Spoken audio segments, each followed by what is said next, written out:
Locker room, Rich. Thanks, guys. It's great to be with you. Great Bob McElwee, NFL referee. Hey, Bill. How you doing? Craig Berube. Craig, welcome to the locker room. All right, thanks, Billy. We have the real Pat Croce in the locker room. Let me off the bench, Coach. And now here's your host, Billy Schwein.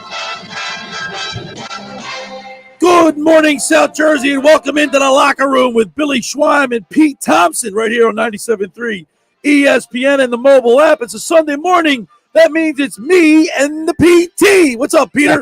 Billy. Billy Baroo, Billy Baroo. Oh, Billy. This is a big putt. Oh, hey, we're only a couple weeks away from that. The Masters, right, man. I'm excited about that. Are you kidding me? The Wednesday for the par 3 contest, the fact that, I try to watch all 4 rounds.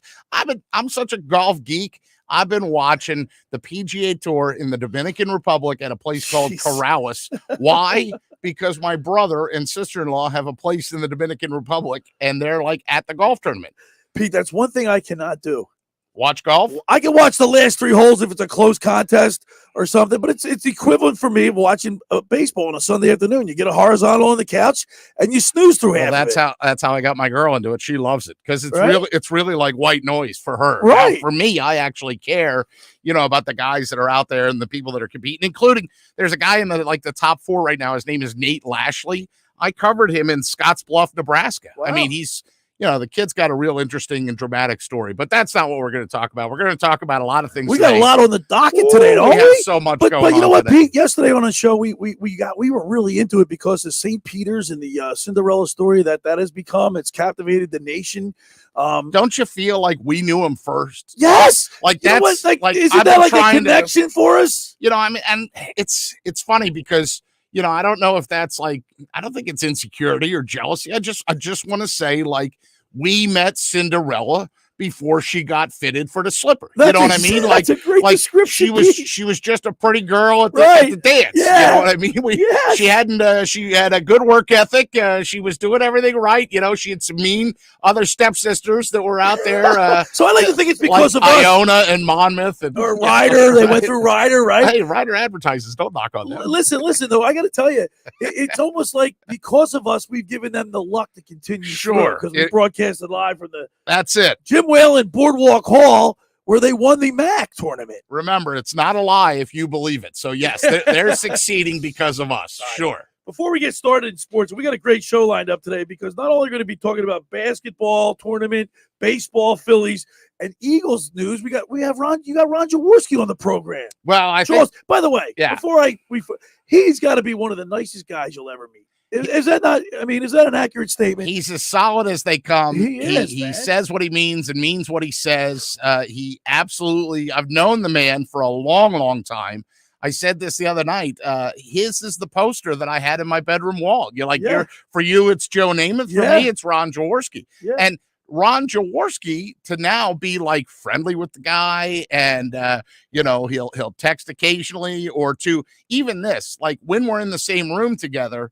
He'll come over to me to be all right, give me the lay of the land or what's, so it's a big thing. Well, what the one thing about Ron, he's got time for everybody. And as busy as he is and all the things that he does, to still have time, if I email him or text him about something, he gets back to me right away. He doesn't have to do that. 100%. And it's not just me, he does it for everybody. Yeah. And the big ththing is that Jaws Youth Fund is what he's so passionate about, making sure that kids now get the same opportunities that he got in his youth fund. You were Friday night. You hosted, MC'd. Yep, the Atlantic County Junior Football League banquet, and I got to tell you, Billy. First of all, right off the bat, thanks to Bally's AC, Phil Giuliano, and all the people over there at Bally's.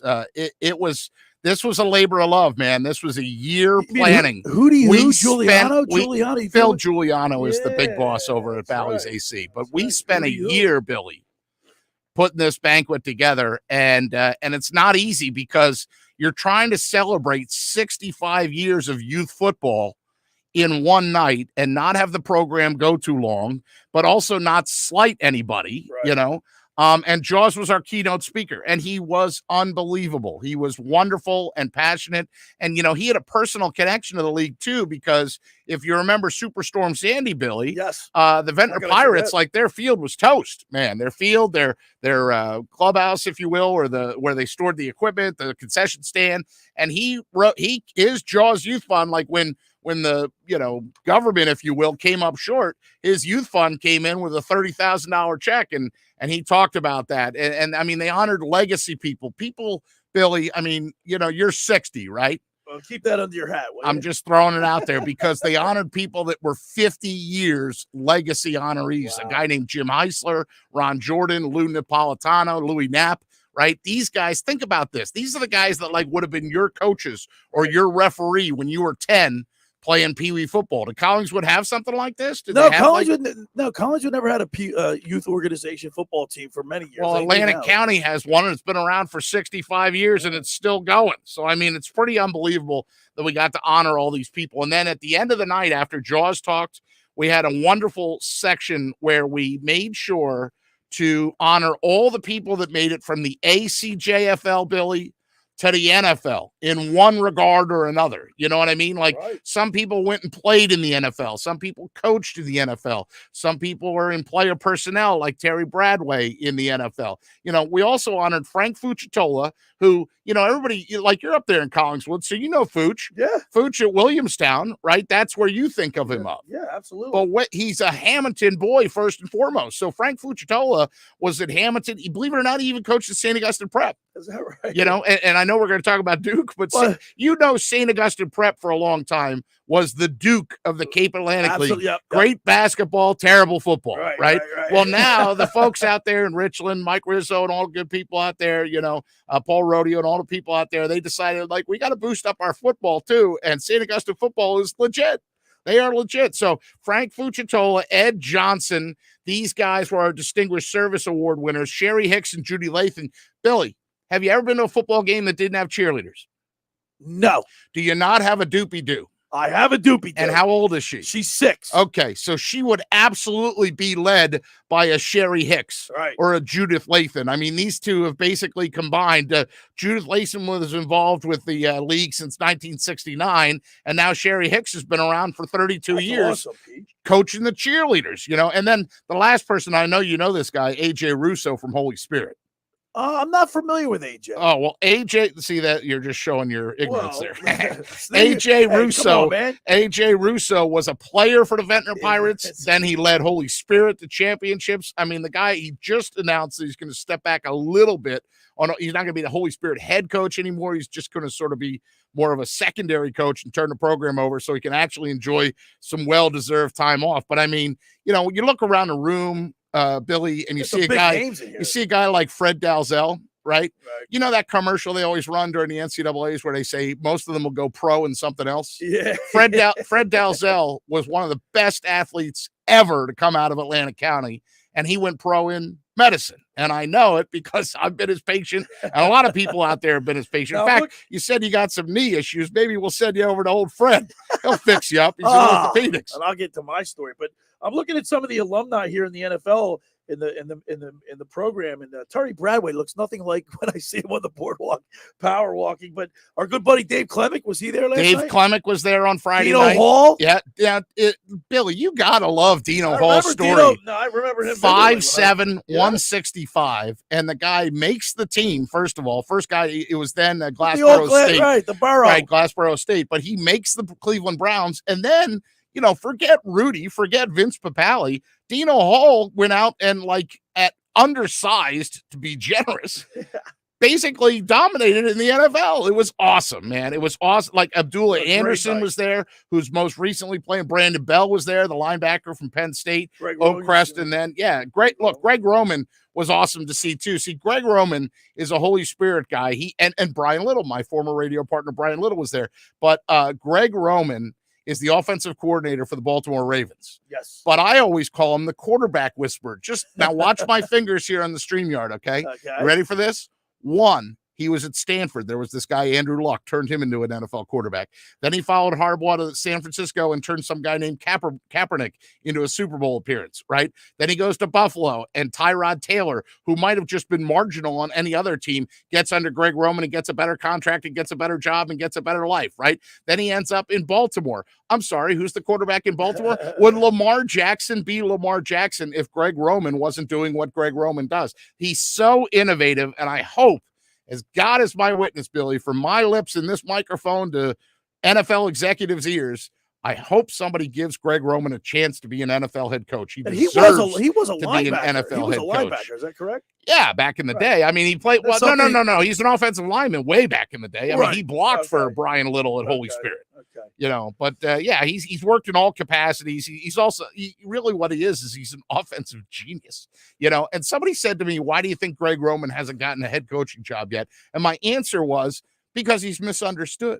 So there's a lot of times, Bill, you and I wear our hearts on our sleeves, right? We're an open book. We're not a thesis paper to our detriment, right? I mean, we're not Tolstoy, for God's sakes. We're a comic book, you and me, okay?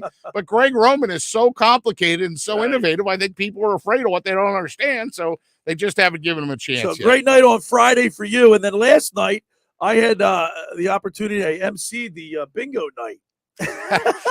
So you're telling me about MC and something. No, but let me tell the radio audience how you set this up. You say to me, yeah, and then last night they gave me the microphone, and then I was the one to go around and like the floor guy. And right. And so that's what you described it as. And I go, at the Wells Fargo Center for the NCAAs? Because, in post-game situations, you got to wait for the microphone. And you go, no, at the St. Cecilia's down there. St. Rosa Lima. Right, whatever. Some Catholic lady. It was a great learning. I've never MC'd anything. You've been an MC a million times. I've never MC'd anything, so it was kind of like a little not nervous, but not sure of myself. But I got into it, and then Doug and Allison were the MCs. They were actually calling the bingo numbers, and then they passed it off to me when I was on the floor, go to talk to the winners and whatnot. So they did a great job. With no planning, they gave you a microphone and said, go. Yeah. But here's the thing. It's a little scary, right? It was great. No, yeah, it's intimidating. Yeah, it's a little scary, but Doug and Allison did a great job. I want to thank Michelle Morrell. She did a great job. Jessica Healy, Amy Riley, they did a wonderful job. I guess they raised a lot of money for St. Rosa Lima. It was a fun night, but guess what? I was in so much pain last night. Obviously standing, walking around. Pete, I'm telling you, I gotta acquiesce, man. I gotta get this cut. I can't take it anymore. I'm in so much. All right, which pain. knee is it again? It's my right knee. I've had 3 operations. I had major knee reconstruction back when I played college football, and then 2 subsequent orthoscopic procedures will left me with no cartilage. And as I've put a little weight on here and have got a little older, the knee is just, I just can't take it anymore. So I had to actually bail out about a half an hour early. Would you consider, instead of I know you're a Collingswood boy, but I just mentioned somebody from this banquet. Yeah. Would you consider doing a little consult with my guy, Dr. Fred Dalzell? Absolutely. I've got to get it taken care of, Pete, because I can't. What if I told you that Fred Dalzell isn't just the greatest doctor out there, but he also played football at Princeton? So that he would know about. He is a unique perspective of how knees deteriorate on former football players, and lifeguards and slacker gate attendants or baggage handlers like yourself. All right, we got a great show lined up. We got so much to talk about. Pete's all fired up. The first hour of the locker room is powered by Surety Title. Surety provides comprehensive title insurance protection and professional settlement services for home buyers and sellers, real estate agents, brokers, lenders, home builders, developers, and attorneys to facilitate your real estate purchases. Surety is an industry-wide leader with a team of experts to help you through the entire process, from contract signing to closing, the shortest center city, and every place in between. Surety Title is there for you with 15 office locations in New Jersey and PA. That's Surety Title. For more information, call my good friend Ron Conklin at 856-988-8900. My Winter Watchdog. Have you heard of New Jersey's premier vacant home management service, My Winter Watchdog? You know those worrisome thoughts that creep in your mind every time you hear of a storm coming, and the daunting task of driving down to the shore to check on the house hours at a time on the road, especially if you're away, you're living in Florida, or you're away for the winter. Let My Winter Watchdog be your eyes and ears with their 15-point inspection checklist. They offer a full menu of maintenance and improvement services. Owner Debbie McGonigal and her team of property caretakers are professional, licensed, bonded, and insured. So don't let the winter worry you. They'll give your house that lived-in look. That's My Winter Watchdog. Go to mywinterwatchdog.com or give them a call at 267-202-1869. That's 267-202-1869. Or send Debbie an email, Debbie@mywinterwatchdog.com. All right, when we return, we'll get into the meat and potatoes of sports. You're listening to The Locker Room with Billy Schwein, Pete Thompson on 97.3 ESPN. Ocean City's real estate market is red hot, and you need an agent that has the knowledge and expertise to help.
A flavor-friendly competition and fiery foods. That's the Chili Knockout and Spicy Food Fest, Saturday, May 21st. Orange Loop Arena, New York Avenue in Atlantic City. It's an opportunity for culinary discovery. Chili Knockout is a food festival devoted to exploring all things flavorful and spicy. It's an interactive, you-be-the-judge chili cook-off and a day out with friends and family, supporting this seaside community culinary scene. It's a kickoff to spring like no other. Tickets are available now at chilliknockout.com. Produced by Good Time Tricycle.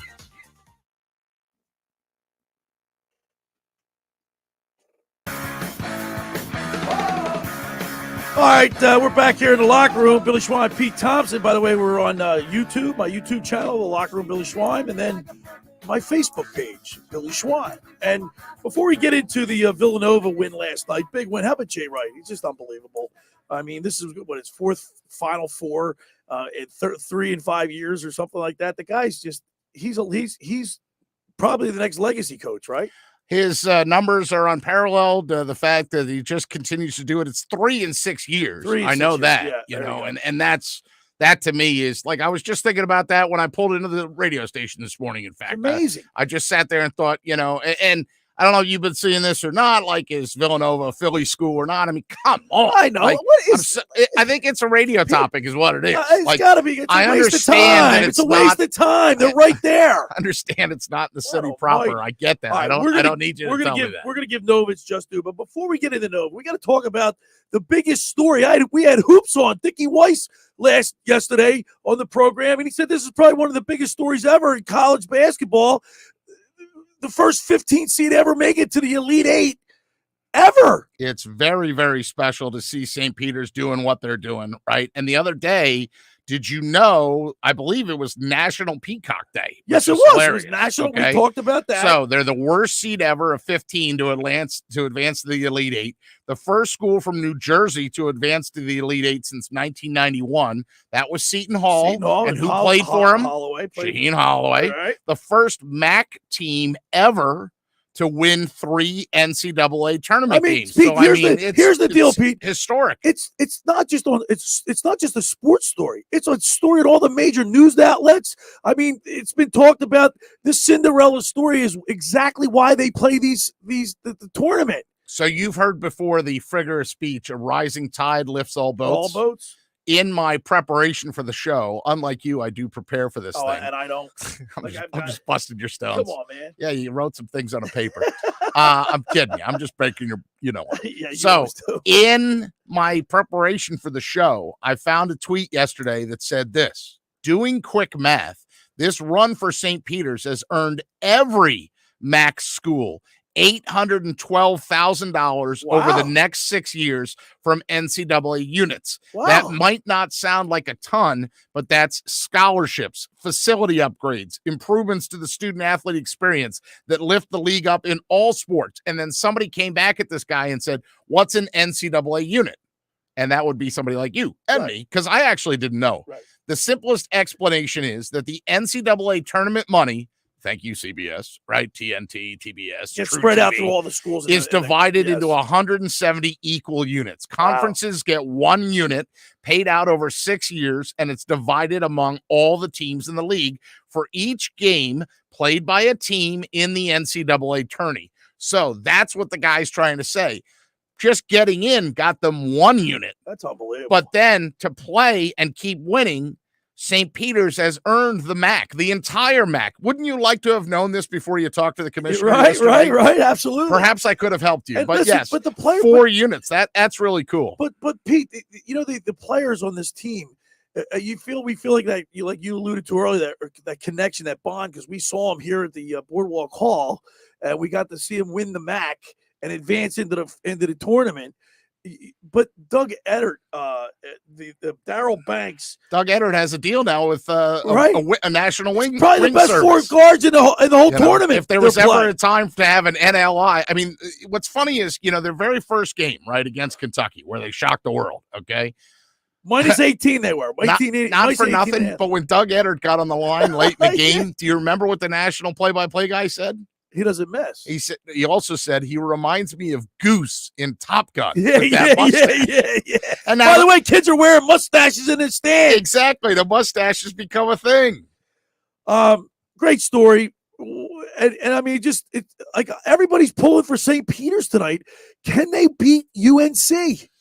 Well, now they're going up against a blue blood. Not that Kentucky wasn't a blue blood, but now they're going up against another blue blood. Now, okay, I believe, and I saw on social media, like, what's the Wells Fargo Center seat? Like 20,000. 20,000, right? I believe it is. So let's look on Friday night here and see if they have the attendance on how many. Dick Weiss was there. He was at every time the camera panned the floor, you could see Dick Weiss. He was right there on the he was courtside, right? And he said everybody was cheering for St. Peter's. Yeah, he felt bad for Purdue people. Well, and that's the thing. And so if you're Purdue and you lost, then the Purdue fans probably sold their tickets to.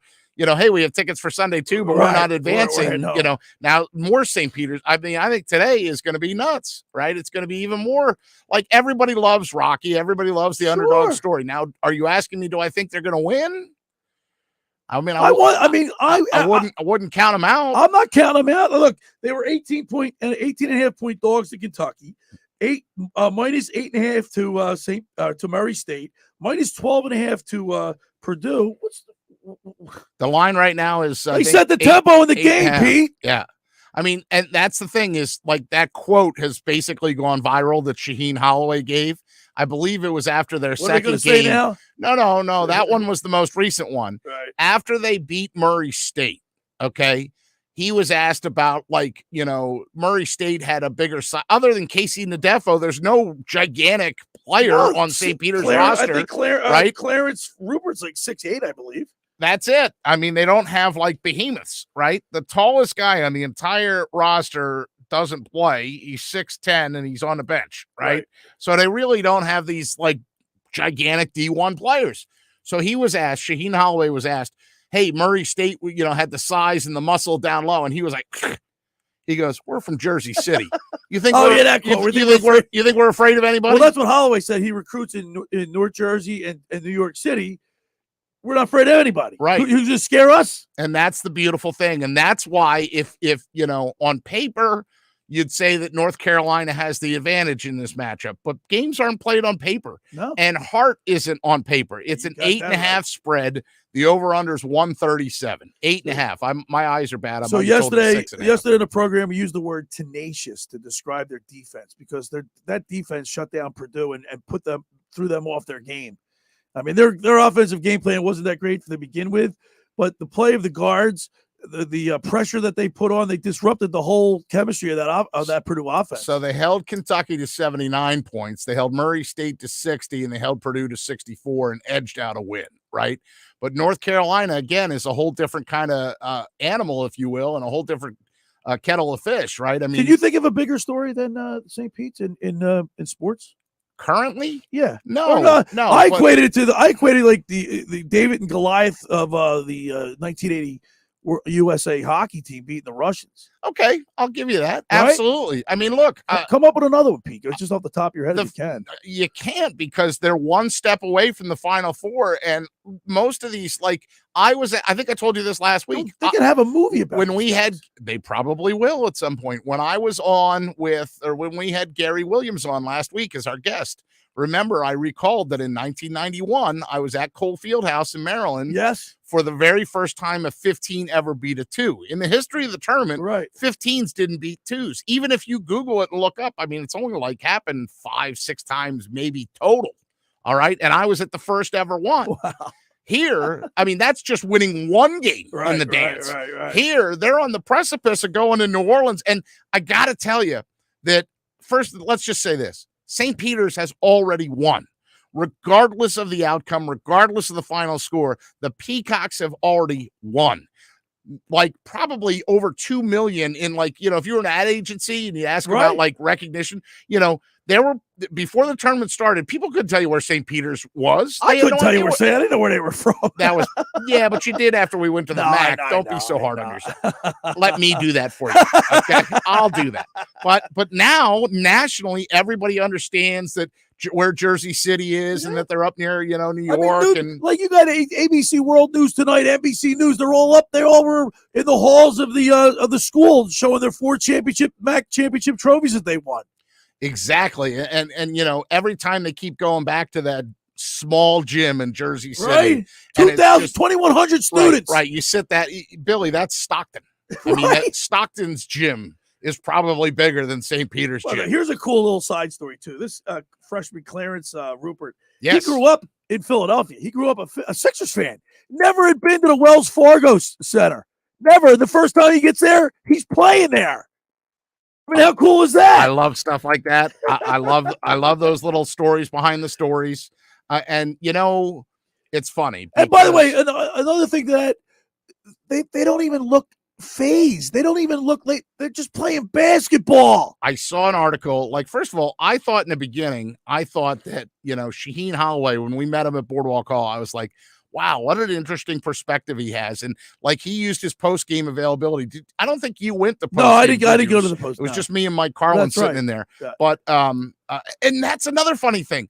The SID at St. Peter's came over to us and said, hey, would you guys please go, I know you've been on the court here for 20 minutes and they cut down on the nets and you did your interviews out here, but would you do me a favor? Would you please go back and sit in the back because I want to make it look more full. You know what I mean? Like he's basically asking us, please go back there so that Holloway and Nadefo and Matt Lee and Doug Eddert didn't go back to an empty room. Right. And now they can't get an interview with them because they're so busy, because they're so popular, because they're blowing up everything. So it's really so we're pulling for St. St. Peter's. That game comes on at that's a 6:20 tip-off tonight. St. Peter's is the late game. The early game is the Miami game. I will be glued. All right. The first hour of the locker room is powered by Surety Title. Surety provides comprehensive. 6:05. 6:05. Okay. Yeah, 2:20 for Miami and Kansas. 6:05. And of course, listen to all the action right here on 97.3 ESPN. We'll join Sixers and Suns in progress once the NCAA stuff gets complete. All right, go ahead. All right, Surety provides comprehensive title insurance protection and professional settlement services for home buyers, sellers, real estate agents, brokers, lenders, home builders, developers, and attorneys to facilitate your real estate purchases. Surety is an industry-wide leader with a team of experts that help you through the entire process. From contract signing to closing for the shortest center city and every place in between, Surety Title is there for you with 15 office locations in New Jersey and PA. That's Surety Title. For more information, call my good friend Ron Conklin at 856-988-8900. Friends, let me tell you about Maserati, the main line, located just minutes from downtown Philadelphia. They offer a focused car buying experience designed to exceed all expectations. I invite you to stop and see the area's largest selection of new Maseratis, including the sporty Ghibli midsize sedan and the class-leading Levante, the only SUV worthy of being called a Maserati. Maserati, the mainline, also leads the nation in certified pre-owned sales and has the highest quality like new Maseratis available on the market. Your experience is not end at the point of a sale, as Maserati, the mainline, offers free pickup and delivery for scheduled service appointments and provides a new Maserati loaner car. So be audacious. Call my good friend Michael Pileggi at RDS Auto Group at 484-804-4800. That's 484-804-4800, or visit them online anytime at motml.com. All right, when we return, we're going to talk Nova basketball. You're listening to The Locker Room with Billy Schwein, Pete Thompson, right here on 97.3 ESPN and the mobile app. The drive to the rim, floater good. It's the Elite Eight on 97.3.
We're not selling over factory sticker. And there's 0% available financing. Plus, if you're stuck in a lease, bring it to Bennett. We can get you out early. Any make, any model. And remember, Bennett will buy yours even if you don't buy ours. Bring it in for a quick quote. No pressure or obligation. Just pure Bennett bliss. Plus, our non-commissioned sales staff is paid on your satisfaction, not how much you spend. Find new roads at Bennett Chevy, Egg Harbor Township, and BennettChevy.com.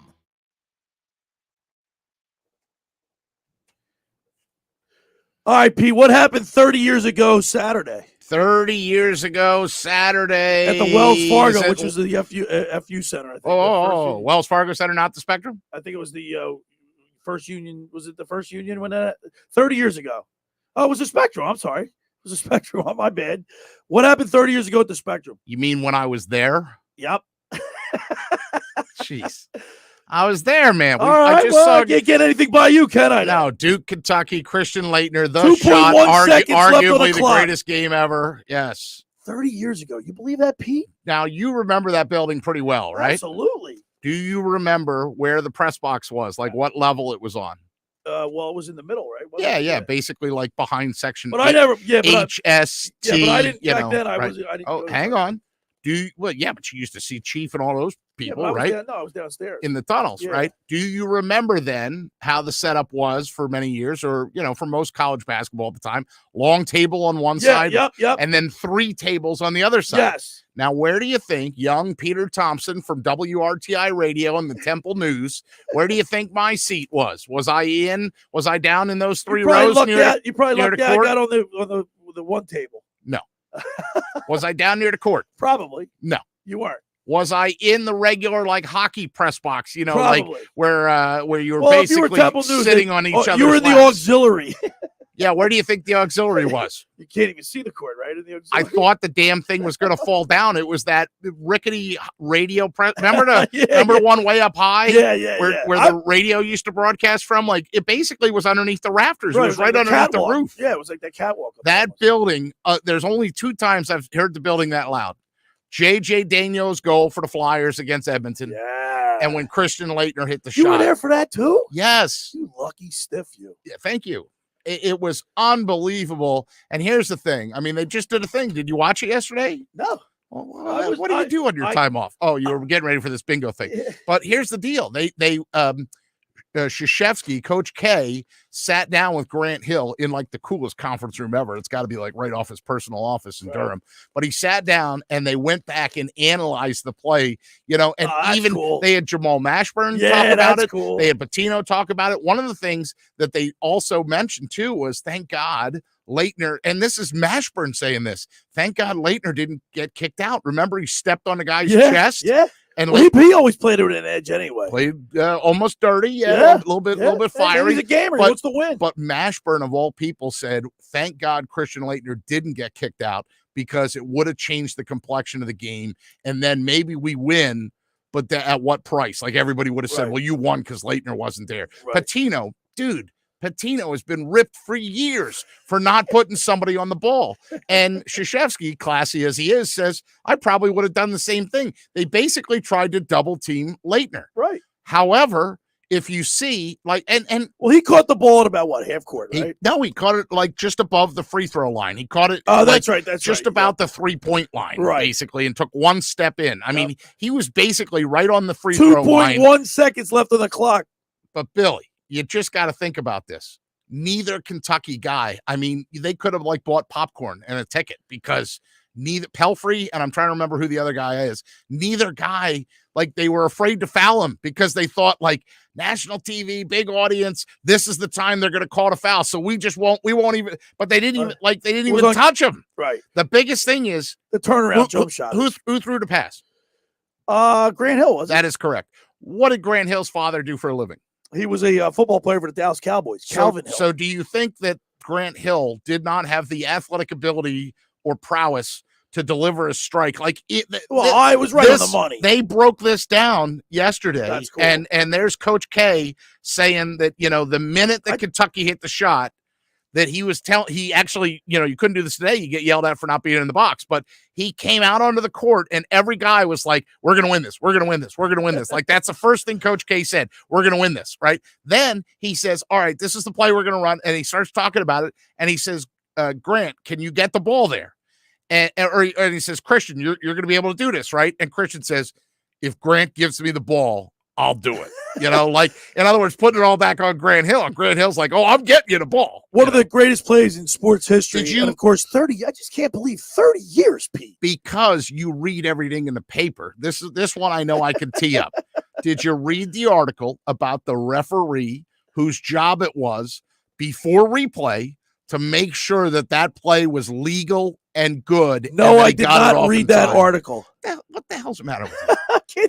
Come on, man. I get so many hours in a day, dude. Excuse me. Can I get a new host? It was in the Inquirer. It's my show, knucklehead. It was in the Inquirer. It was in the Daily News. It was right in your plate. All right, here's the story. Okay. All right, wait. I don't want to go off on a tangent about the shot. I just wanted to ask you. They made the right call. It's 30 years. That's what I can't believe. It's 30 years ago at the Spectrum. You said that. You were there, and that's great. Just wanted to bring it up because I want to talk about Nova, okay? I want to talk about Villanova now. You know why? Because Jay Wright is the next. Because you didn't read the article, so you can't go into it anymore. Well, no, but I mean, I don't want to beat a dead horse. It happened 30 years ago. I just wanted to bring it up. All right, go ahead. All right? Yeah. Nova. They suffer a big loss in Justin Moore. Looks like. Now, have we seen it? Let me look at Twitter. Yeah, there's no MRI. He said something like there was no fracture or something like that. They're going to be really slow to release the information. Lower leg injury. But here's the thing. The over and under that game yesterday was 128, which is a low number. Mm-hmm. And you kind of knew something was up, but 44 points for a Houston team? How good is Nova's defense? Nova's defense is really, really good. But the biggest thing about Nova is Nova does what Nova does, and they've embraced the run. And, the reason I think they're so good is because, first of all, talent, right? Right. And second of all, they can take a punch. You know what I mean? We had the radio voice. They can deliver a punch. Yeah, I heard that was the one thing I heard yesterday. We had Ryan Fannin. Called us in from San Antonio, and he said, this team can go 4 or 5 minutes without scoring, but then they can jab you with 3 threes in a row.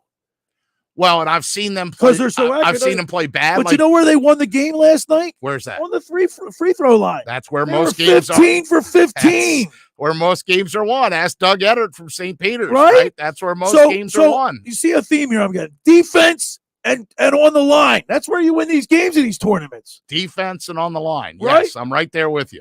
The Houston Cougars were 9 for 14 at the line, and that cost them the 64%. That's you're not going to win a game with shooting that bad. I say it all the time. 9 for 14 Houston was from the line. I say it all the time. It's called a free throw for a reason, or they call it the charity stripe for a reason, right? And like John Chaney used to go bananas. Look, you know what? And Villanova people are going to cough at this and be upset.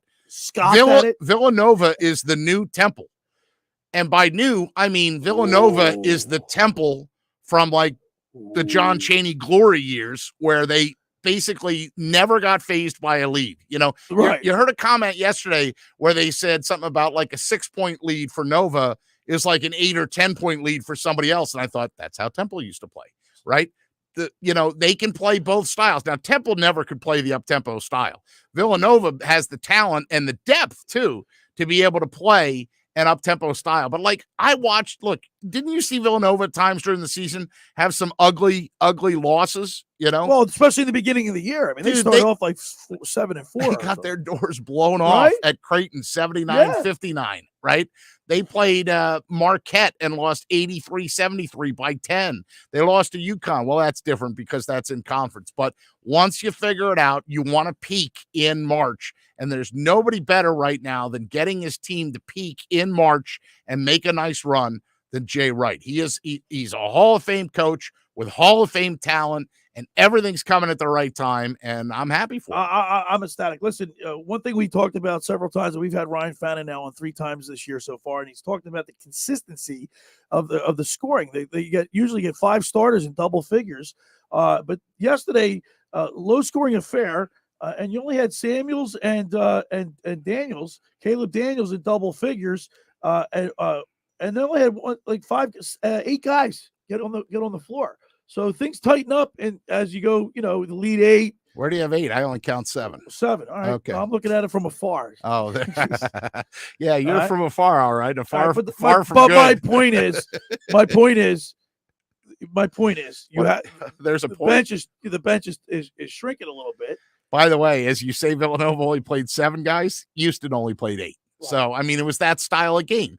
Look. Yeah, but how about St. Peter's? You see, they made a whole line change. Of course. Did you see that? At one point, Holloway he had the whole team come out at once. There's more than one way to dictate, a style. But the remedy, it's kind of like boxing, man. And by the way, boxing was a Boardwalk Hall this weekend. I was really excited. But it's kind of like boxing. Your opponent sometimes can dictate the pace, or you can take it to your opponent. But that's the yin and the yang, and that's what St. Peter's is doing. They're taking it to them. They're disrupting the whole chemistry from all the Blue Bloods to the Murray State. St. Peter's played 10 people in the win over Purdue, and it's not that they played 10. It's that Drame had 22 minutes off the bench. Eddard had 20 minutes. Especially down the stretch, right? Dasher had 17 minutes. Murray had 10. I mean, it's not just that they're playing 10 full people. It's that they rotate people in and out, and they don't feel like they're losing any skill level or compete level when they bring in the next 5. Now, I hope Justin Moore, look, Colin Gillespie, he sustained a severely sprained ankle in one of the games in early March. It looked pretty bad, and then he came back a game later. Yeah, MRI today. That's all anybody's been able to put out there. It's just the way that all the players. I didn't get to see the whole game. Obviously, I was at the bingo, but I did record it, and I got to see a little bit of it. And just the way all the guys rallied around him at the end of the game didn't look good. You know what I mean? As far as they knew it was curtains for him. Yeah, and I mean they said it right on the air too. The way the hamstring twinged, or the way that it looked in the back of the leg, that it looked like an Achilles. And if it's an Achilles, then of course he's done and he's finished. Where did you watch the game, Pete? Where did I watch the game? I watched it at my house. Okay. Yeah, you gotta hear the commentary. You do. I don't like going I really don't like going out where it's loud. You get distractions. I want to hear it and feel it. Well, our guest at the top of the hour had tickets to the St. Peter's Purdue game for Philly. And he's such a generous man that he had to give his own ticket away because he had committed to this ACJFL banquet. Well, that's the kind of guy Ron Jaworski is. And so God bless him, class act. I, as the host of the thing, every time I would go up to the microphone, of course I had my phone with me, I'd go up to the microphone and I'd say, da da da da da da da da. Okay, scoring update here, and I'd give updates for all the people that were either too polite to look at their phone. I mean, I'm glad you brought that up because I could see some people looking down. No, I'm glad you brought that up because throughout the bingo thing last night, I didn't want to look to the score because I wanted to go home and watch it totally live. Totally live. But guess what? Somebody guys with their wives had the phone. I think the suspense was killing me. So at halftime I looked to see what the score was. Yeah, once you look, then you gotta keep going. I mean, the other funny thing was, we had all those people to honor on Friday night, and we wanted to make sure, like Providence, Kansas, and St. Peter's and Purdue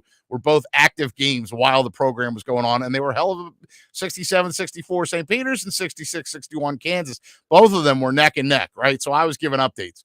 But once those games finished, then my tone shifted to, all right, let's get through the rest of these awards so we can go watch the second set of games on Friday night. Yeah, it's today's going to be a great day to me because we're going to be able to watch these easy peasy lemon squeezy. 2:20 for Miami and Kansas, 6:05. All the action right here on 97.3 ESPN. That's correct. If you can't, if you're not in front of a TV, call up the mobile app. Pete, you know what?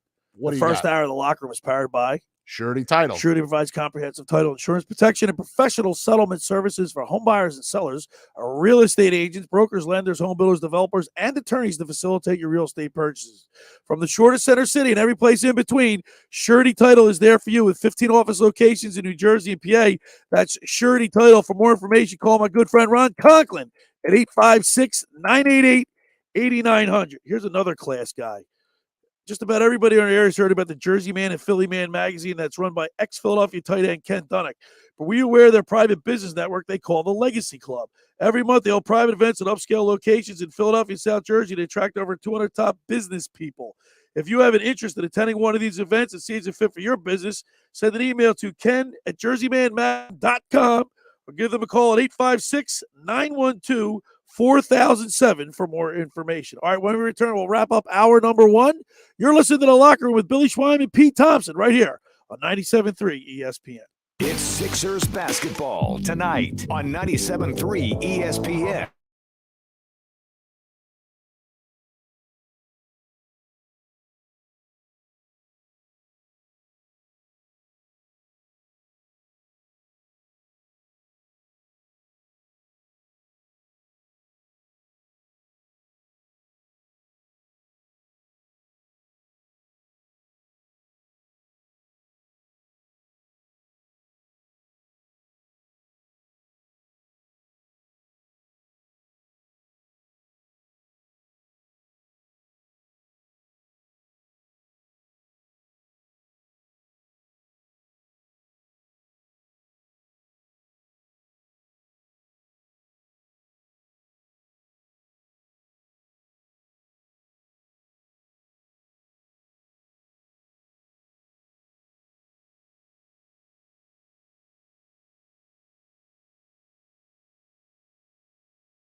Time to find those Cinderellas while the odds are high. Jump to the PropSwap app today and be sure to buy a handful of tickets. Cinderella stories happen every year. Don't miss your shot. Download the free PropSwap app today and get started.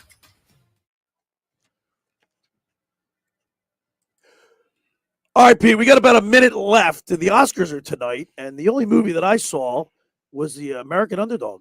You didn't see Don't Look Up? No. I saw you didn't that. See any movies, did you? No, I just realized I did see Don't Look Up. It's Adam McKay's movie about the environment. Right. Leonardo DiCaprio and Melanie Linsky were in it. It was about Well, I thought American Underdog was a great movie. As a matter of fact, wait a second. American Underdog. Is that damn movie that you didn't let me go to and you and Quast totally shut me out? No, Quast invited me. Quast invited me. You SOBs, man. No, man, Quast invited me. Give him a hard time. How did you and I not see King Richard? I would have liked to. I don't know. But I guess it was the pandemic. Yeah, the movies are like. Oh, I really, I got choked up yesterday. You and me, we cried at the commercials, right? There was a commercial about, I think it was for Google, about somebody who had to sign for their deaf parents growing up. And Coda. Oh, yeah. I saw that. And I started getting a little choked up. Coda. Guess what? I hate when you hear this. You're going to think this is peculiar, but when St. Peter's won, I got emotional. Of course you did. I did, didn't you? Didn't you feel so? I got a warm and fuzzy, but I almost brought the tears. I was hosting a banquet. I don't think I could get warm and fuzzy and emotional. Licorice Pizza. I'll be rooting for Licorice Pizza because if it wins a lot of awards, then I can go see it finally. Okay. They'll have to bring it back if it's a winner. Hour 1 in the books. I didn't even see West Side Story, and I was in the damn thing. I want to see West Side Story too. All right, hour 1 in the books. Hour 2 ahead. We got a great, our favorite guy, Ron Jaworski, is going to join us at the top of the hour. Stick around for that. Talk a little Eagles football. Talk about your event on Friday night and a whole lot more. And we'll get into the little Phillies baseball on the other side. So we got a lot coming up. It's the Locker Room with Billy Schwein, Pete Thompson, right here on 97.3 ESPN and the mobile app. With GMF financing, approved credit excludes Corvette. It's time.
Gutsy here. I'd like to carry more parts at my shop, but I just don't have the room. Every time I go in the back to get wiper blades, I trip over a dusty crate of Honda air filters, then bang my head on some GTO radiator hoses. eBay Motors never has that problem. They stock all the right parts at the right prices. 122 million of them, with everything from new headlights to vintage gear shifters. I can't imagine being able to stock 122 million parts. I mean, where would I get all those shelves?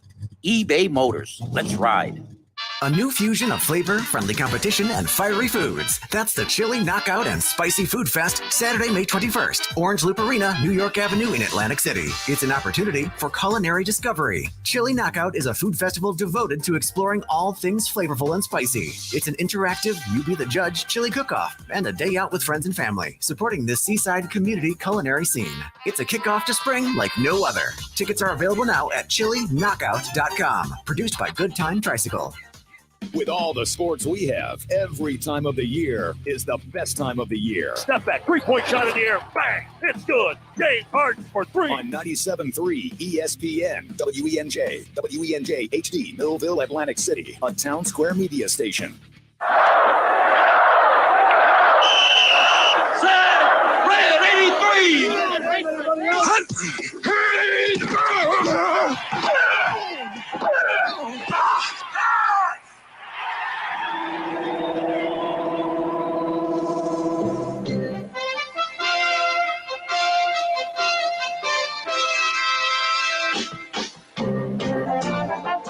Welcome to the locker room. Vince Papali, welcome to the locker room. I can smell it already, Billy. What's happening, buddy? Von Hayes, welcome to the locker room with Billy Schwein. Yeah, hey, Billy, how you doing out there? Rich Gannon, welcome to the locker room, Rich. Thanks, guys. It's great to be with you. Great Bob McElwee, NFL referee. Hey, Bill, how you doing? Craig Berube. Craig, welcome to the locker room. All right, thanks, Billy. We have the real Pat Croce in the locker room. Get me off the bench, Coach. And now here's your host, Billy Schwein. All right, we're back here in the locker room. Billy Schwein, Pete Thompson, 97.3 ESPN and the mobile app. Now, Pete, when you told me we were going to get our first guest today, I just love this guy. He's the nicest guy you'll ever meet. How can you not? I mean, class guy, makes time for everybody. He has the Jaws Youth Fund, ESPN, NFL alumni, NFL matchup show. That's the one. That's his baby, man. The former Eagles quarterback. Let's go to the Maserati, the main line sports hotline, and welcome in the one and only Ron Jaworski. What's up, Jaws?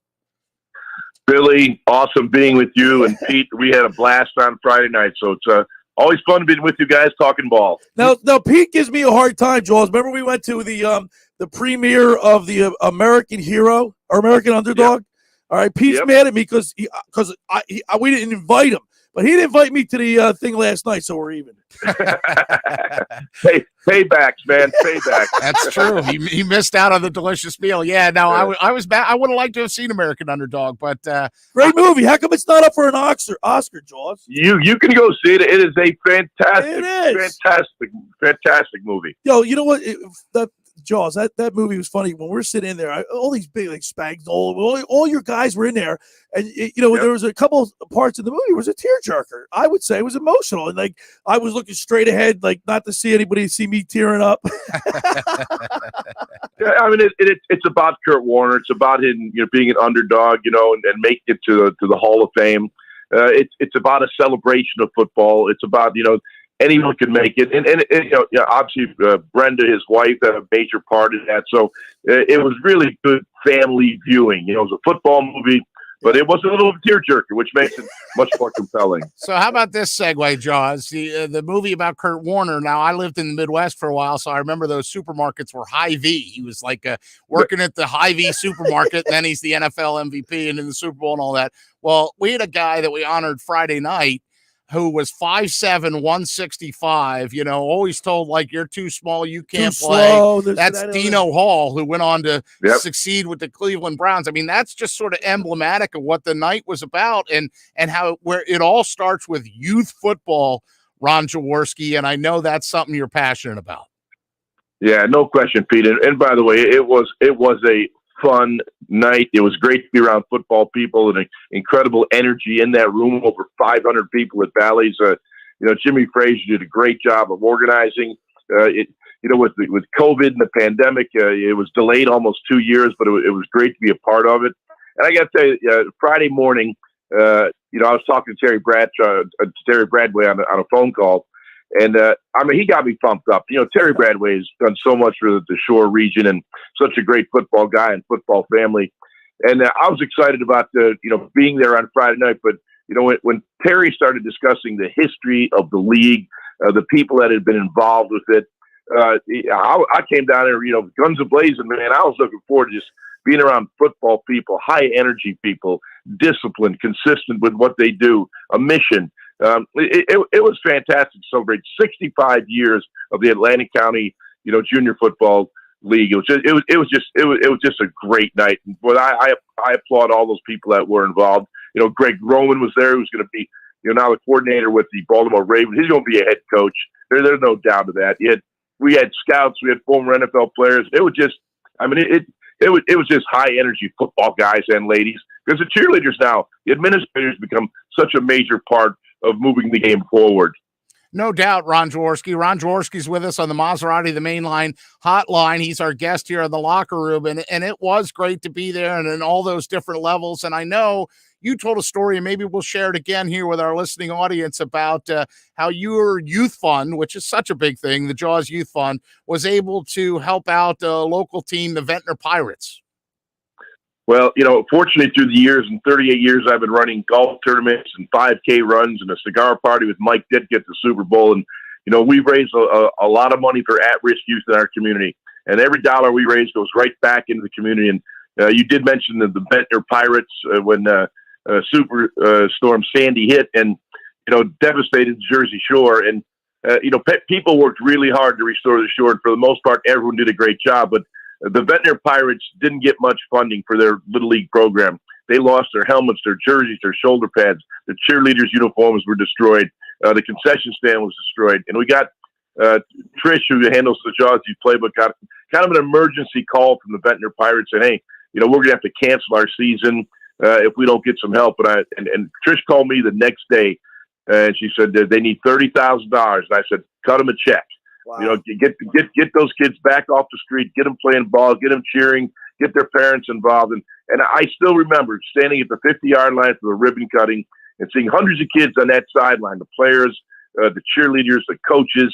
And I'm thinking, man, where would these kids be if we didn't help these kids out? And by giving them that $30,000 check to get that program jump-started again, there'd be more problems. They'd be on the streets. They'd be on the corners. But now they're organized. They're playing football. They're learning discipline. They're learning what it takes to be a good teammate. So, those are the things that I really enjoy doing. And football has kind of given me that forum where I can, I get great support for the events that I get involved with. And that money goes right back into the community. So thank you, Pete. I'm very proud of what the Jaws Youth Playbook has been able to accomplish through the years. And that's a true testament of Ron Jaworski. And that's got to give you such intense, gratification to know that you're helping these kids out. No doubt about it. Even like Friday night, we we're talking about different things like that we need to fund these programs. I spoke not only Friday night, but Sunday morning. I went down Saturday morning, went down to Lincoln Financial Field for the Philadelphia Youth Football Coalition, which is starting. And hey, you know what? They're doing the same thing. They're trying to jumpstart their Little League, get these kids off the street, teach them football, teach them discipline, teach them teamwork. So football is a great way to put people together, form positive approaches to their lives. And, football's been my life, 17 years in the NFL, 4 years in high school, 4 years in college, 31 years at ESPN, ABC. It's been my life, and I've learned so many great things. I've met so many great people that motivates me to give back. And then when I see the success we've had with some of these youth programs and the foundations that we've supported, it just charges my batteries to want to do more.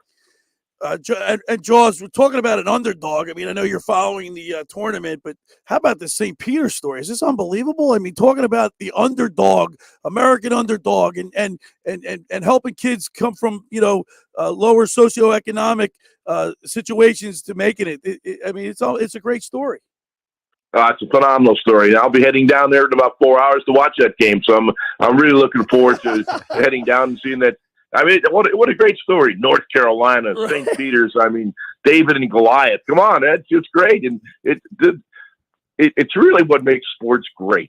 You just never know. You never really know to see these young kids, put forth this tremendous effort. Hey, it's going to be a Herculean task to beat North Carolina, but the way this team is playing, they're playing with great confidence and a great representation of the state of New Jersey. So no speaking engagements on a Sunday. I mean, he'll be able to actually go to the game without giving his tickets away. Yeah, I was. Pete, you had me Friday night, man. I got to go watch the game. I thought it was so gracious of you to admit that too. Like, you kind of quietly told me, like, man, I'm actually supposed to be at that. But hey, I committed, so here I am. And we were committed. You made a commitment. You fulfilled that commitment. We were all honored by your presence. I guess the last thing we'll ask you about, you talked about coaches in your speech. And thank you to my friend Don Hurley. I'm going to get the video to Coffee for you, Jaws, so you can put it up through your Twitter page as well. You spoke for 18 minutes, and you mentioned Don Shula, you mentioned Dick Vermeil, and you mentioned Marty Schottenheimer, and you mentioned Chuck Knoll.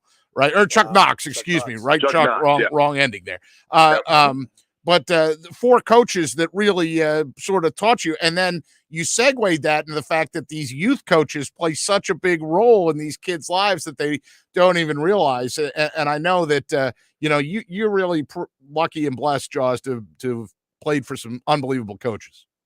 Yeah, and I'm a big believer in these coaches as leaders and educators, and they do it because they love the game. They love working with kids. And, I talked about pro coaches, but I could have talked about my high school coach, my college coach, and more coaches, because I absolutely feel that any success I've had as an athlete or as a person is relative to what they've taught me. Teach young people the lessons of life in a positive way, people will be successful. The coaches you just mentioned that I played for, won over 1,000 games. Think of that, 1,000 games as NFL head coaches, 1,000 games. So I was very fortunate to play with some of the best leaders in history. The Don Shules, the Dick Vermeils, the Marty Schottenheimers, the Chuck Knoxes, and I didn't even get to Buddy Ryan, guys like that I had short stints with. And they all taught me certain lessons in life. And I have unbelievable respect for those people that work with young and teach them how to do things the right way. Now, Jaws, I want to talk a little bit about your expertise in football, because the Eagles have 3 first-round draft choices, and everybody's speculating on what's going to go on and what's the biggest need for you. If put your GM hat on for you, what is the biggest need? I don't put you on the spot, but for you, what's the biggest need for the Eagles? I mean, they got 15, 16, and 19. Their defense was a Achilles heel last year, and but there's a quarterback issue. Not too many quarterbacks in the draft this year. Where do you think the Eagles should go? It's a wonderful time of the year. It's just like Christmas if you love football. The free agent period, the draft's coming up. We're still 5 weeks away, and there's a long way to go. A lot of evaluating to do, but I think this draft sets up the Eagles for a really good run if they get it right, and they have to get this right. You mentioned 15, 16, 19. They also have 40, so you're looking at 4 picks in the top 40.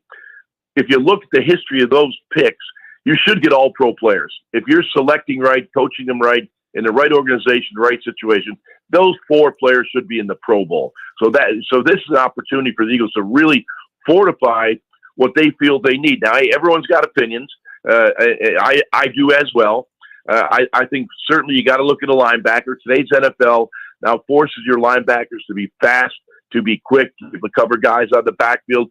Then they get Hassan Reddick in the acquisition from Carolina, which certainly fortifies that area.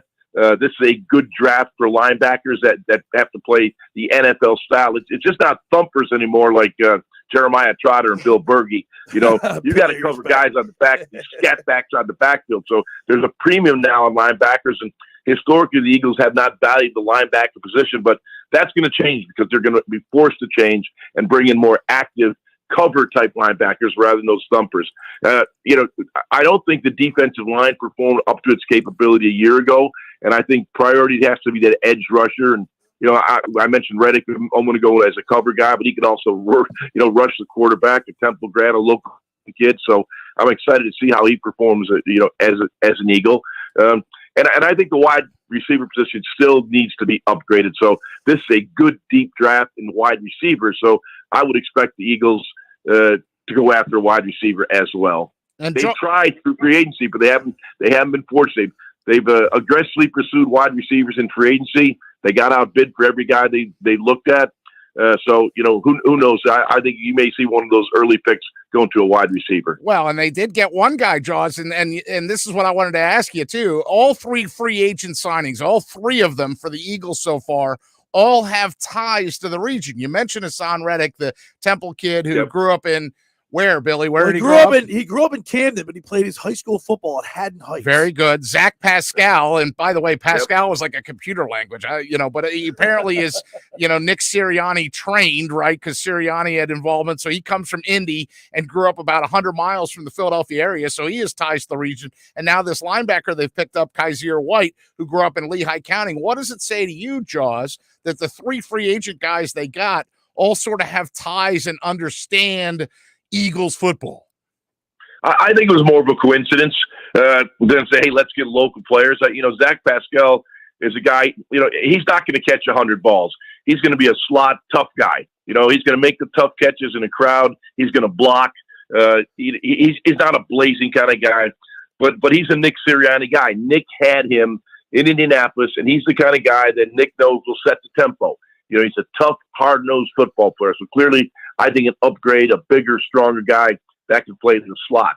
Kazir White is a guy that, he was a secondary player for most of his career. So he's fast, he's quick, and as a linebacker, now you get a kind of guy that, as I mentioned a moment ago, you need these kinds of players on your roster right now because teams are coming after you with not only 3 wide, but 4 wide and 5 wide. So you better have linebackers that can cover. You better have depth in the secondary because it's a new NFL as we now see, man. It's chuck and duck right now, man. It's just they're slinging it all over the place. And Reddick, you mentioned the kid from Camden.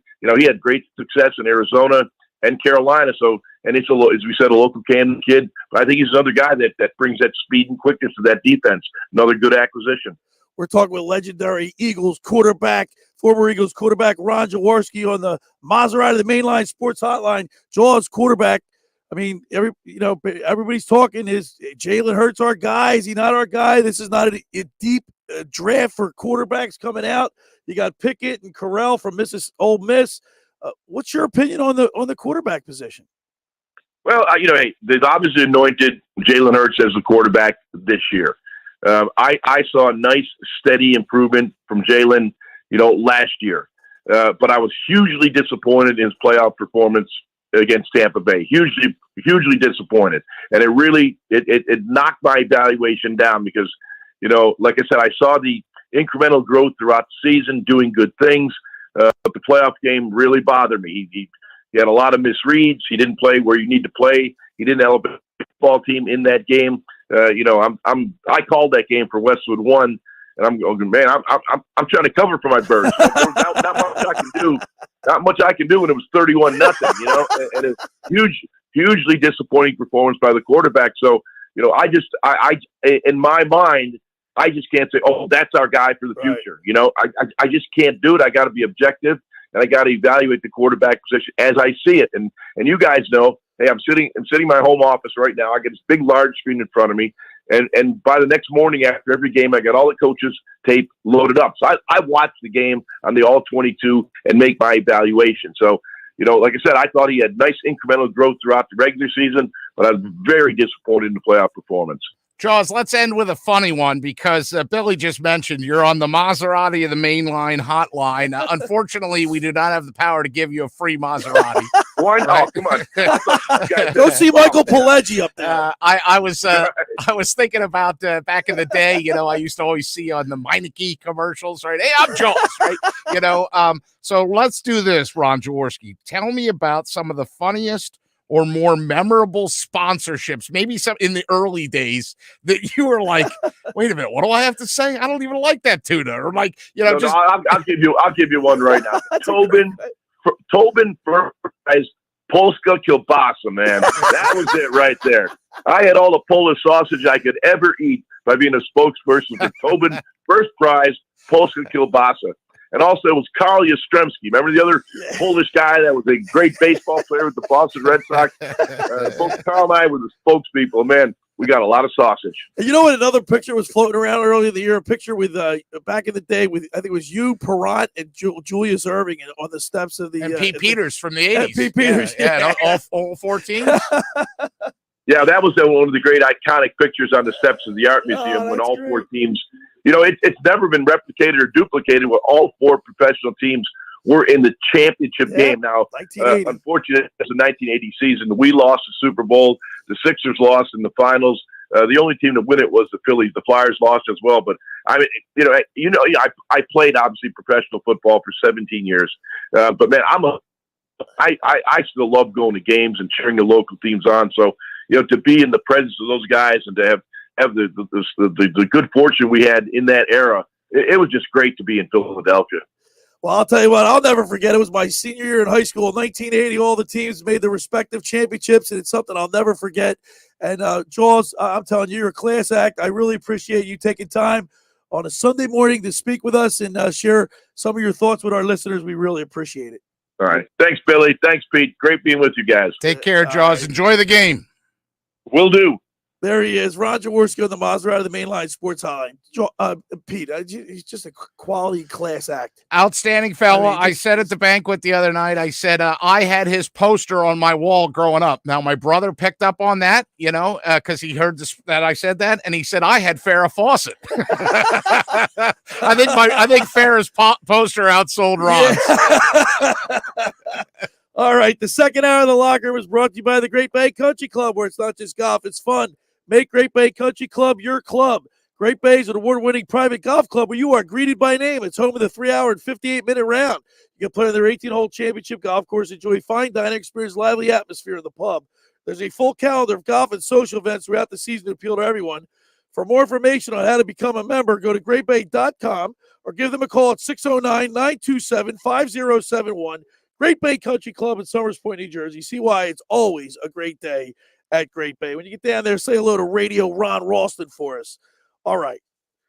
My Winter Watchdog. Have you heard of New Jersey's premier vacant home management service, My Winter Watchdog? You know those worrisome thoughts that creep into your mind every time you hear of a storm coming, and the daunting task of driving down to the shore to check on the house, or maybe you can't even make it because you're in Florida. Hours of time on the road. It's a smart point. I mean, listen, we all think that, the number one place that we see the license plates from is PA, but you see a lot of Florida plates, and look, you need somebody to look after your Jersey domicile. All right, let My Winter Watchdog be your eyes and ears with their 15-point inspection checklist. They offer a full menu of maintenance and improvement services.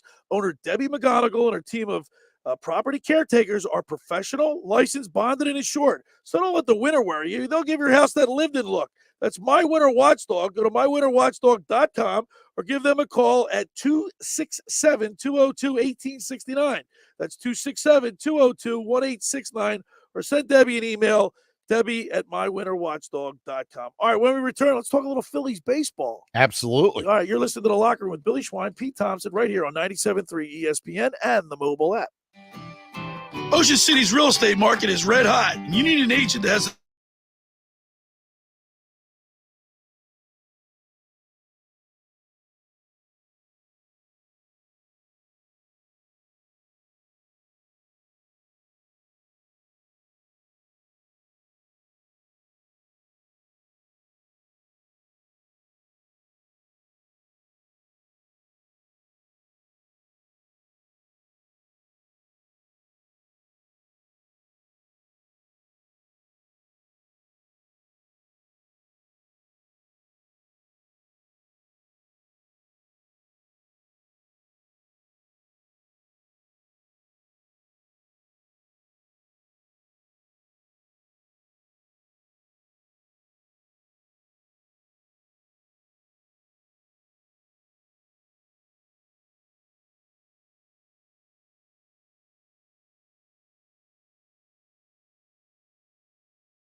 mold, and all food and environmental allergies, and the only clinic in New Jersey to fully treat the red meat allergy known as alpha-gal, specializing in allergy elimination, Lyme disease, fertility, autoimmune disorders, adult and childhood ADD, ADHD, learning disabilities, insomnia, headaches, and all types of pain. Contact them today, 856-285-4788 to start feeling better, or visit them online at sjadvancehealth.com. All right, we're back here in the locker room. Billy Schwein, Pete Thompson. By the way, yesterday Quast was in here, right? He went to the Styx concert the other night. Oh, there you go. You know what song they did not play? Mr. Roboto. Yeah, you know what song they did not play? That's not what they didn't play that one? They didn't play Babe. Oh, well. How do you not play Babe? Because they don't have Dennis DeYoung to sing it. He's not part of the band anymore? Not currently, Well, no. he's a solo act, yeah. Wow. So, I mean, how you all right, well, Quast didn't tell me that. Well, of course he didn't tell you that. But still, though, that's their signature song. Look, I went and saw Journey. There was no Steve Perry up there on the stage. But they sang all their big hits, though. Hell yeah, they did, because they got a sound alike. They got this guy, Arnel Pineda or something like that. You know where they found him? Working at a Home Depot. He was like, well, it's like Kurt Warner working at the Piggly Wiggly or whatever. It's not the Piggly Wiggly, it's the Hy-Vee. I've never been to Nebraska, or whatever. That was Iowa. Iowa, whatever. Corn fed. Unbelievable. Hey, we got a text message? We do have a text message coming off of that Ron Jaworski interview. He's the best. 609-403-0973, 609-403-0973. If you'd like to text into the show, and yes, Jaws is the best. We thank him so much for coming on with us and being a part of the show. The text message is from our man, Joey D. Joey. Right? And he wants to know, hey, guys, what is your opinion of the Birds' free agent signings on defense? Not counting Cox, Harris, or Burnett, but rather Riddick and White. Do we have enough for Gannon to open up the defense? Or are we going to suffer from that same scheme as the past season? In my opinion, maybe in the draft, we can add a few more pieces for the defense, Joey. Well, you know who I want? And I didn't get a chance to talk to him when I stood next to him at the Maxwell Football Club press conference. Was that Jordan Davis from Georgia? The guy's you're massive. Probably like me. Like, when you run into these guys and they're the elite guy at their position, right? I wanted Hassan Reddick in 2017. Right. He went one pick before the Birds, when he went to Arizona, and Jaws was being gracious. Hassan Reddick did not fit in Arizona. They didn't know how to use him. Okay, why didn't he fit, Billy? Because they were using him as a traditional linebacker and not as a guy that was a pass rusher. Right. Well, Carolina changed Hassan Reddick's career is that he's a pass rusher. To Joey D's point, what do I think of Kaiser White? Well, how about this, Joey D? He started in all 17 games last season for the Chargers, finished with 144 tackles. And he's 10 times better than Alex Singleton. Well, hell yeah. That's 8th most in the NFL, and also had 2 interceptions. He just turned 26. Now, this is the key part of my information. Just turned 26 and was born in Lehigh County, Pennsylvania. To me, the Eagles are trying to get younger, faster, and more talented on defense, and that fits right in line with what Ron Jaworski is talking about. Like, they need to find some defensive tools. Now, the fact that they brought back Barnett, I mean, that was kind of like or Cox, the whole thing where they cut him. I have so many people, I don't know if this happened to you or not, but I had so many people saying to me, like, what was the deal with Cox? Like, why? I thought they cut him, but why are they bringing him back? Well, it was a cost-saving thing. And then, of course, they go $14 million, and they go, well, the Eagles only ultimately saved $2 million. I don't know, Billy. Aren't you on a budget? Aren't I on a budget right now? Trying to make sure every dollar is spent judiciously? The Barnett signing is a little peculiar because he cost them so much last year with his stupid penalties and his mental mistakes. He did, but the funny thing about he didn't really have a great year. I mean, he did not. Right, but maybe he's going to have a better year now when you've got Ridgeway and you've got Fletcher Cox back and you've got or Reddick. Not a disciplined. I said Ridgeway, I meant Reddick, but you understand. But I won't jump all over you because you made a little mistake. I'm not that kind of guy.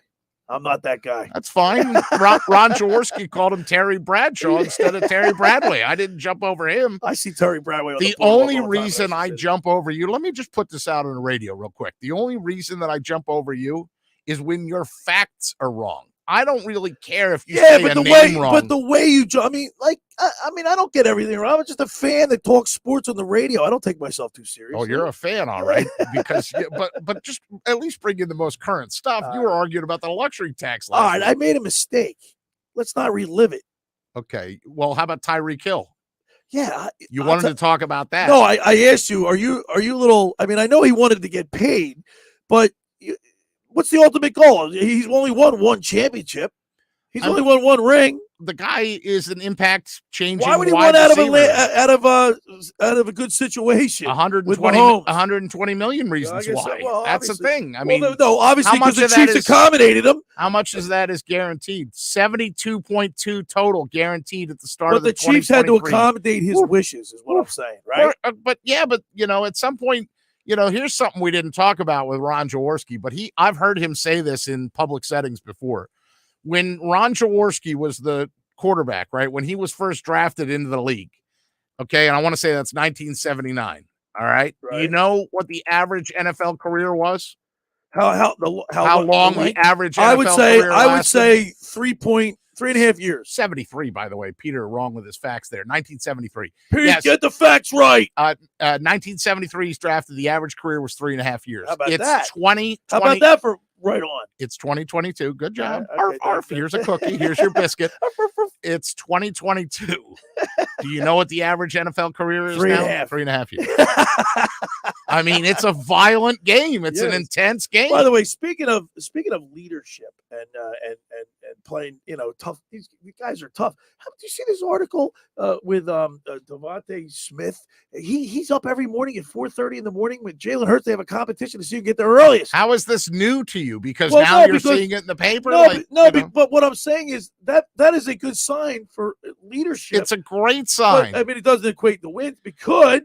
I think the biggest thing. When you set that tempo, it just like the Derek Barnetts of the world. I feel like you're nudging towards compete level and like what's in their heart. Okay, that's where I feel like you're going with this. I am. And what I'm going to acknowledge to you is that I think that that's something that Nick Sirianni was made fun of. His rock paper scissors games, or everything was a competition. But he's a coach's kid, and that's how Nick likes to coach. I think that he finds players that are like that. And Devontae Smith had a great rookie season, and he's passionate about that ball he caught in Denver.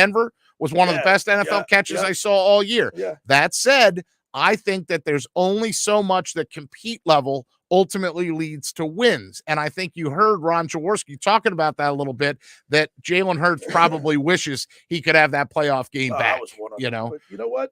Let's just see what happened. I'm not quick to like. I'm not. Were you wanting Deshaun Watson? Were you in that camp? No, I was not in that camp. Because I was not in that camp. If the ledger was completely clean, maybe I'd take Deshaun Watson for his athletic ability. But, and look, Billy, there's a lot of people in the world that are Hall of Famers on the field and pieces of bleep off the field, right? We know that. But I digress. You're a Hall of Famer off the field, and in this studio, you're, under consideration. All right. The second hour of the locker room is brought to you by the Great Bay Country Club, where it's not just golf, it's fun. Make Great Bay Country Club your club. Great Bay is an award-winning private golf club where you are greeted by name. It's home of the 3-hour and 58-minute round. You can play our 18-hole championship golf course, enjoy fine dining, experience lively atmosphere in the pub. There's a full calendar of golf and social events throughout the season to appeal to everyone. For more information on how to become a member, book a wedding, a function, go to greatbay.com or give them a call at 609-927-5071. Great Bay Country Club in Summers Point, New Jersey. See why it's always a great day at Great Bay. And there's a bunch of great guys down there, Pete. Radio Ron Ralston, Kevin Kelly, right? Ryan Owen, right? Yeah, got to give Ryan a little tip of the cap. Tip of the cap to Rye. All right, get down there and become a member because it's a great place. Friends, let me tell you about Maserati, the main line, located just minutes from downtown Philadelphia.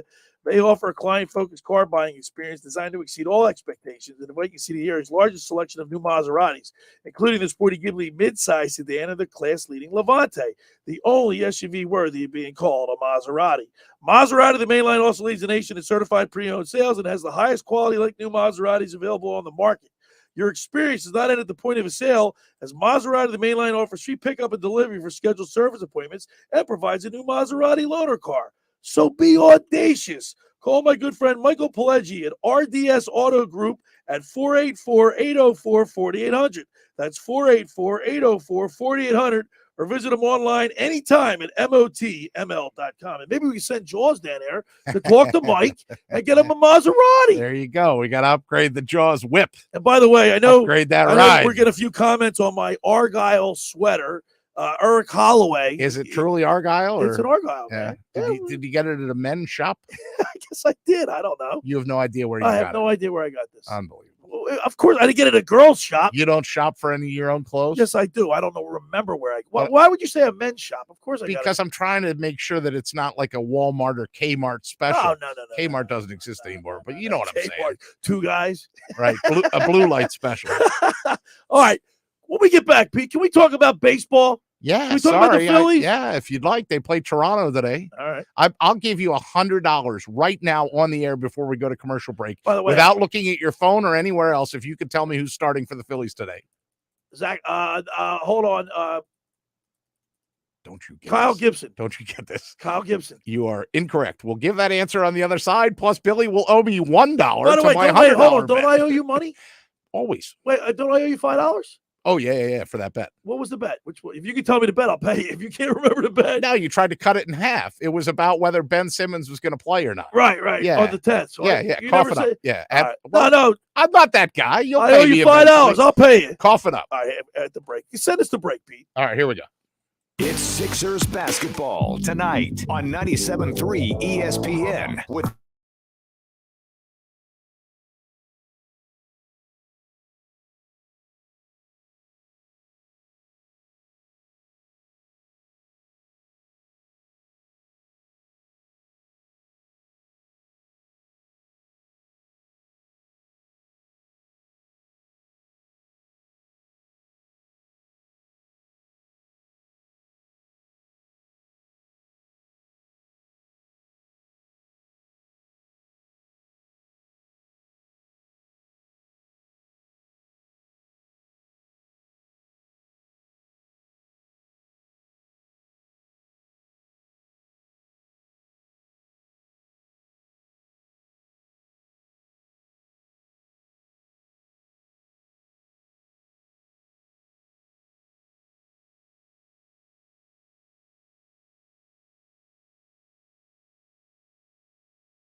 We'll pay you that at happens. the end of the show. I'll pay you your $5. Good. All right. Great. Grand. You're Wonderful. Spring training, you don't get excited like you know. I want your thoughts on. I mean, you watch occasionally when it's on. You know who I'm excited about.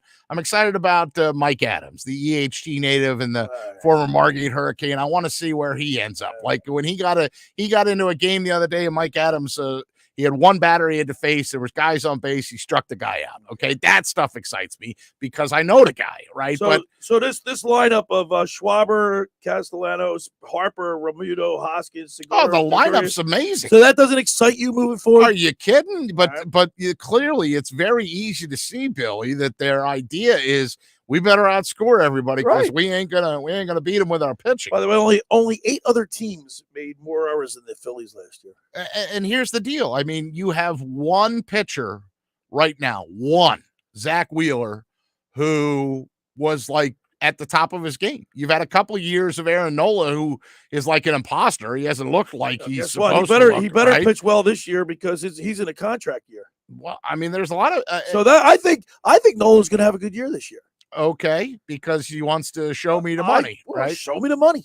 Show me the money. Yeah, well, we'll see if that Wheeler, Nola, Gibson, Suarez, Ranger, Zach Eflin. By the way, Zach Eflin has I think a 4.12 ERA over the last 3 seasons. I mean, he had the knee issue though, and he was tough about it. Right. Like, look, he had 24 pitches yesterday, 6 outs. He's very workmanlike. And then you were talking about it in the break. He got a little choked up about it too, because he said, and I quote, "If it's my last year with the Phillies, I want to make every single start with these guys." Okay, because he's eligible for free agency after the season.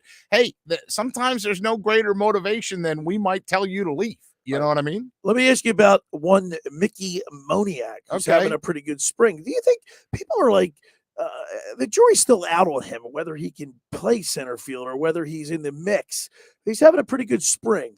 Is he? I mean, he was a number 1 draft choice. Do you remember that we went to lunch on a Sunday not that long ago after the show? We went and ate in Summers Point, and a kid came and joined us that used to be my intern. Yes, I do. And do you remember that I told you that one of the jobs he had after he interned was he worked for the Clearwater Threshers? Right.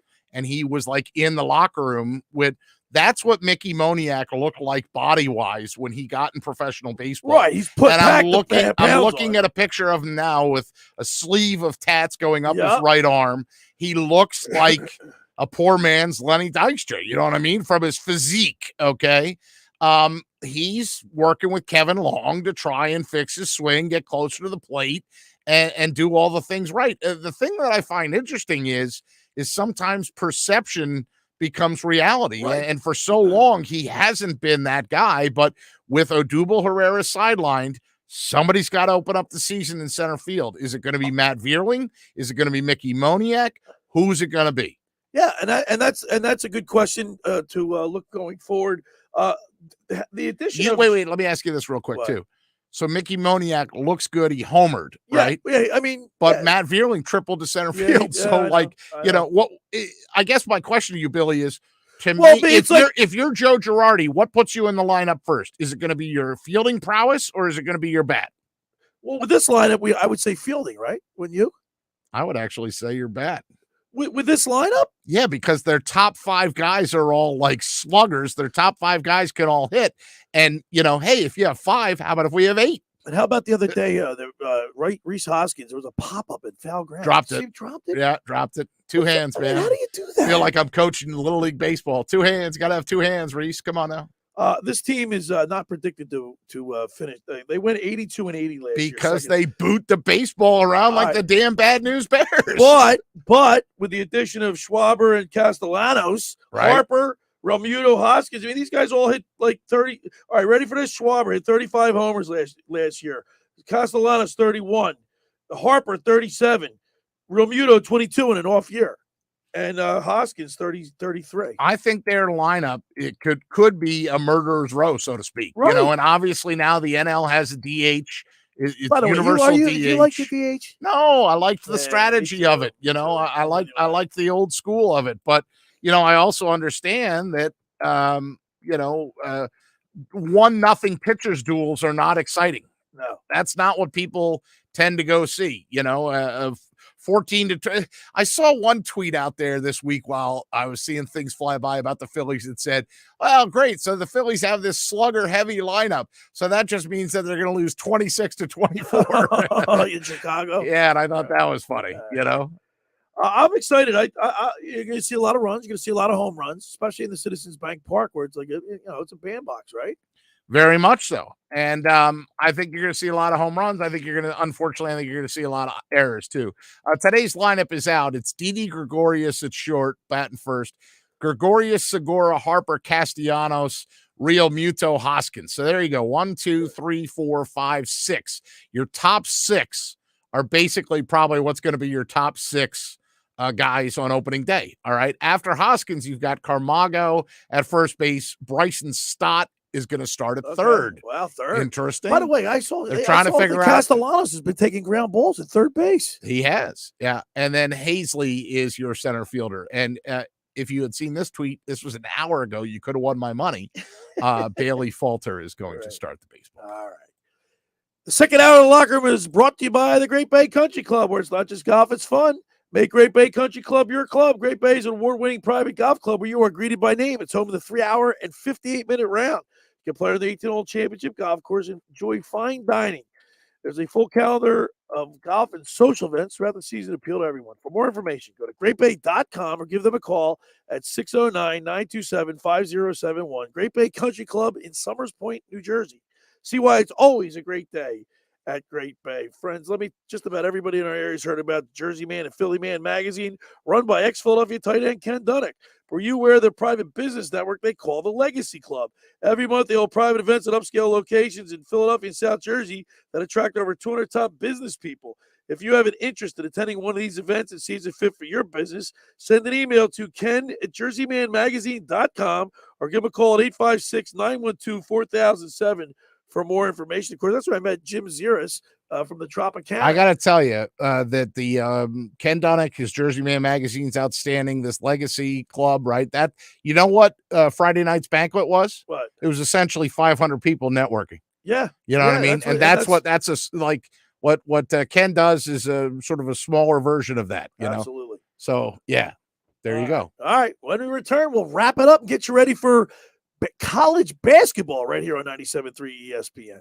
Drive to the rim, floater good. It's the Elite Eight on 97.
You all for just $3 when you use promo code 4060 at checkout.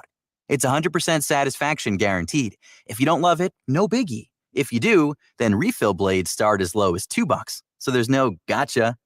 Remember, Harrys.com and enter promo code 4060 at checkout. That's promo code 4060 at checkout. Pro. Progressive Fence and Rail. Fencing, railing, shower enclosures for home builders and homeowners. Customized just for you. Awnings and decks, yeah, we do those too. Yeah. We get it done right. We get it done fast. With quality products built to last. If you need help around the outside of your home, the only name you need to know is Pro.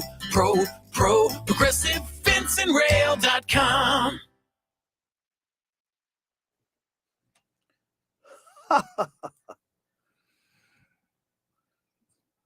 I enjoyed that, by the way. Enjoyed what? I enjoyed the progressive spot. I like any spot that has music on it, you know? Hey, excuse me. Hey, Pete. Hey, Bill. How you doing over there? I'm doing fine, thanks. We had a nice little visit in the studio from Leanne Weatherly. Yeah. She is our promotions girl extraordinaire. She sets up all the remotes and things, and you know her from when you guys did the live event at the MAC basketball tournament, but she's going to be with Cat Country over at Kensington Furniture right up the street, up Tilton Road here in Northfield. Now, let me tell you, Billy, this is called Project Prom, and I think it's Sojo she's representing. Yes. Sojo always sponsors and gives attention to this Project Prom. And, you know, probably you've seen a story like this. It's like, come and get a dress for free. Yes, like if you're economically disadvantaged, you can come and it's a great thing. And Kensington is a great partner with that because they throw their doors open. You need space, right? You need a lot of backing. You need a lot of people. So I think it's awesome that Sojo is involved with that, and Pete, our people are involved with that. Does Cinderella keep dancing today? No.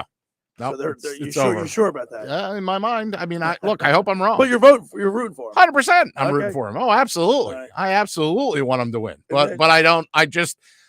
There's a part of me, it's just too perfect. You know what I mean? Like if you're one of those three referees today, right? We talked about the referees 30 years ago, right? If you're one of those referees and it's a close call, are you going to give St. Peter's the benefit of the doubt? Or are you going to be like, well, my bosses really want, and by the bosses, I mean NCAA really wants to see North Carolina and Duke in one national semifinal. Kansas and Miami. Who do you like in that game today? God, I really do like Miami. You know what I mean? And Kansas is the only number one left. I know, and they're not there by accident. When Arizona lost the other night, that finally killed my one bracket. Man. I was hanging on in one of the brackets, not our one we do here for ESPN, but I was hanging on in one of the brackets, and then forget about it. So we got Duke and Nova in. You think it's going to be UNC, and then Kansas, I guess. Yes, I would go Duke, Nova, I UNC, would love Kansas. to see St. Peter's. Oh, it would be unbelievable. That story would be just a whole week. Right. At no point in my rambling incoherent answer should you think that I don't want St. Peter's to win. I absolutely want them to win. Leanne walked in during the break. I showed her a picture of me and Hamilton Cook. He's the SID for the MAC. He basically runs all the media relations and stuff. And he's on that ride, and everybody's on that ride and they don't want it to stop. So I'd love to see that happen. Now, Billy, our programming today on the 97.3 ESPN is the college basketball games first and foremost. Miami and Kansas 2:20, and then St. Peter's, North Carolina about the Sixers at 6:05. Well, we have Sixers in progress. We'll join the Sixers in progress when that St. Peter's, North Carolina game wraps up. Sixers are at the Suns. The Sixers somehow slid into first place. Yeah. That's beat the Heat last night. While you were sleeping, And then, by the way, the Flyers play tonight too. Oh, who? Do you even care? Not at all. Pathetic, right? Very. All right, wrap it up. All right. Thanks to Ron Jaworski. He was great. For checking in. He's a great guy. Pete Thompson, always doing yeoman's work. I did something. He did something. Thanks for making the locker room part of your Sunday. Because nothing could be finer than talking sports with the Schweiner. Stay tuned for college basketball, the Sixers after that. Hey, have a great week, everybody. Pete, I'll see you next Sunday. Sounds good, Billy. Go Peacocks. Let's go Peacocks. See ya. A new fusion of flavor from the competition.